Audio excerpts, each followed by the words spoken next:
Hello everybody, we are coming at you with another second round preview series as we are talking about the Dallas Stars versus the Seattle Kraken, which is going to be on tonight later at 9:30 I think Eastern Standard Time. But anyway, let's jump on into this one and talk about it. Dallas had a very good year and they were able to end up competing for the top spot in the Western Conference. They faltered a little bit when it mattered most. They ended up having to go on to play the Minnesota Wild, where they defeated them in 6 games in the first round. That was well earned, and they are again back in the second round. And for the Kraken, they took a gigantic step forward in year 2 as a franchise before going on to defeat the defending Stanley Cup champions, the Colorado Avalanche, in 7 games. So looking at these two teams, what are 2 storylines, not 2, but multiple storylines we should follow for this series? The first one will be whose injuries will impact them more. Both sides are dealing with very important injuries here. You look at the Dallas Stars, they were without Joe Pavelski. You look at the Seattle Kraken, they are without Jared McCann and then Andrei Burakovsky. Those are big because of who they are and when they should be able to come back. Now, Pavelski has really just taken a dip in the fountain of youth for the Stars since coming over to Dallas and has been able to prolong this very long career. He took a big hit from Matt Dumba in the early parts of the series against the Minnesota Wild and missed the remainder of the series in concussion protocol. Seems like he is listed as day-to-day in this for the start of this series. So I think for him, who is a guy that's 39 years old, he's going to probably try to get back whether or not he should earlier, and I think a big part of that, he's 39. He's never won the Stanley Cup, so right now he knows with this Dallas squad, they really could go on a deep run, and I think for him, he's still hungry and he wants it, so he's probably going to be back at some point in this series. As for Seattle, their expansion draft pick, Jared McCann, ended up getting hurt in the kind of incident with Cale Makar in round 1 with a late hit.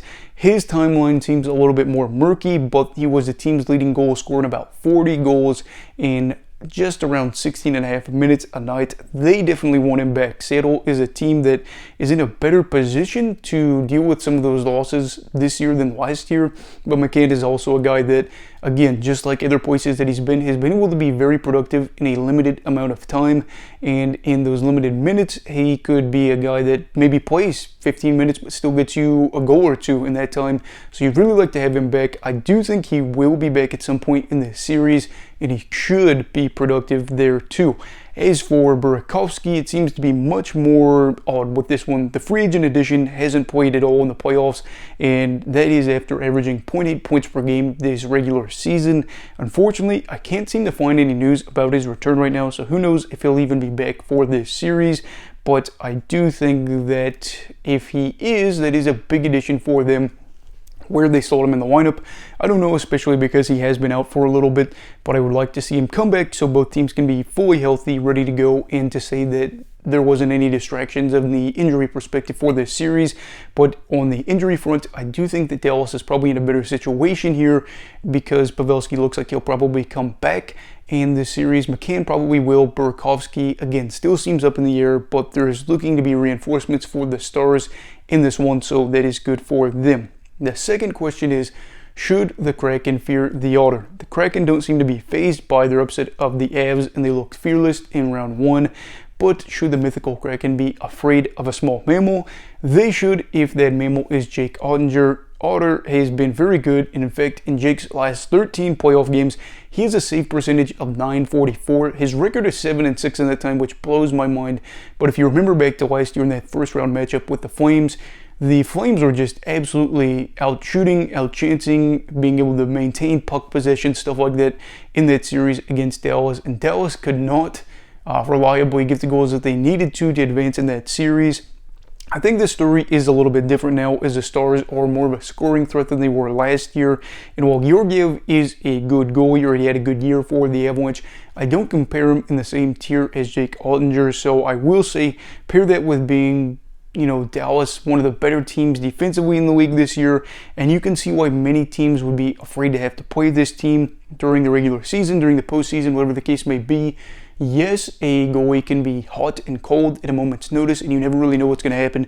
But I will say that it's going to be hard to get the puck past Ottinger in this series. And if he's anything like he was in the Flames series last year, and then at points in this series against Minnesota, this is going to be brutal to try to get a series win for the Kraken. So I do think that they should fear him, respect him, all that stuff. But at the end of the day, Seattle is coming off of a very big win over the Avalanche. They probably don't care. They could go up against whatever your best goalie is in your mind in NHL history, and they would think that they do have a chance, which is a good one. But the third talking point does deal with offense here, and that is, how does Seattle want to win this? How does Dallas want to win this? I think for Seattle, they would like to keep things at full strength, whereas Dallas is a little bit more prone to wanting to be on the power play, which makes sense for them. Seattle boasted the second best 5-on-5 goals for percentage in the league, behind only the Boston Bruins, and it was a nice way for them to either get the lead or to stay in games. So for them, considering about 80.5% of their time that they played this season was at 5-on-5, was at that full strength, you really think that they would like to be playing at full strength to have that edge and to avoid the penalty kill, which makes sense. And while Dallas was 5th for 5-on-5 goals for percentage, Seattle does hold the edge here, and they could be the team that ends up dethroning the Stars that look like they could make a run themselves. But when it comes to the power play, it is a totally different mindset here, I think, for both sides. The Stars finished 5th for power play percentages here. Seattle finished 21st, so you wouldn't want to try to match what Dallas is doing. Now, don't get me wrong, I don't think that the Kraken would say, don't let me go on the power play, please don't do that.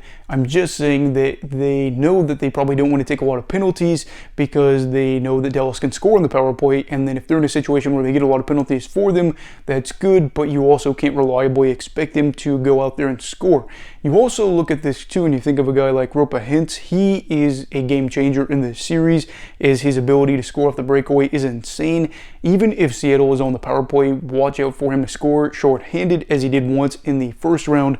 And considering that he led all players in the first round of the playoffs with 12 points, you're going to have to be afraid of him too if you're Seattle, or at least keep in mind that he is there, as you're likely to hear his name in this series. For Seattle, they just want to make sure that his name isn't attached to a power play goal or a power play assist for the most part, because that means that the penalties against you are being obviously going the opposite direction, so you just don't want that. Obviously, that makes sense. And then there's a guy, Jason Robertson, that you have to worry about too, who seems to be comfortable shooting the puck from anywhere out on the ice. He's going to be a factor in this series too. But for the final topic, we're going to be talking about, can Matty Beniers step up in Jared McCann's absence? Now, McCann might be back in this series, like we said, and like I said earlier, Seattle is probably in a better spot this year with the additions of Burakovsky. Of course, he's not playing, but Bjorkstrand and stuff like that, where they could handle the loss of their top goal scorer. But I do think Beniers could use this as a big spotlight in his career early on, as the young man is initiating with a 57-point season, 57-point regular season campaign there, where he ended up being a Calder front runner and will probably end up winning the Calder. While he hasn't played a lot of minutes in some of these games against Colorado in the first round, he did do some things well.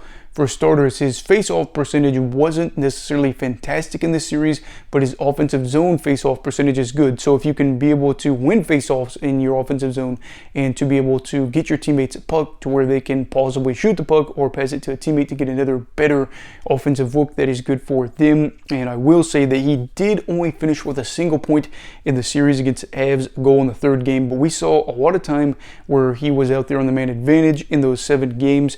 I don't think that he'll be able to put up stats like Hintz in this series, but I do think maybe if he takes more shots on the power play, he had 11 shots at 5-on-5 in this previous series, just 2 on the power play, that he could be in a good spot to get some production.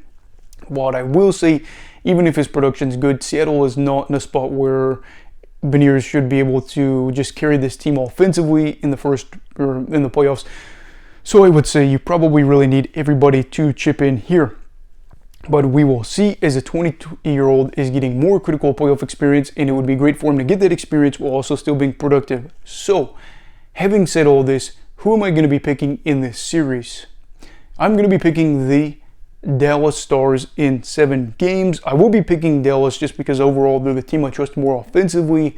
They are a team that I would imagine would be a better spot too in goaltending, because while the goalies for Seattle have been able to perform, Grubauer did much better than I expected in this first round. I just think that Ottinger is better, the offense should be better, and I do think with guys like Heiskanen, some of the other guys there on the blue line, I think they're better, which makes sense because they finished higher up in the regular season and they are a club that is expected to do some damage. Now, Seattle absolutely could do another upset here as they were able to take a lead in all those games against the Avalanche. Actually scored the opening goal in all 7 games.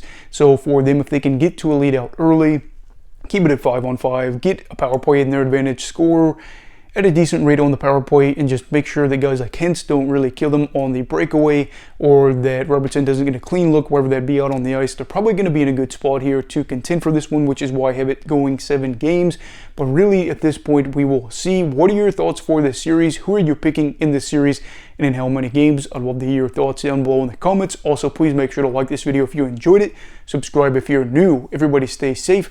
Have a great night, and you go of hockey alright. Goodbye, Brigadiers and Brigadettes. This is your captain signing off. Have a great night.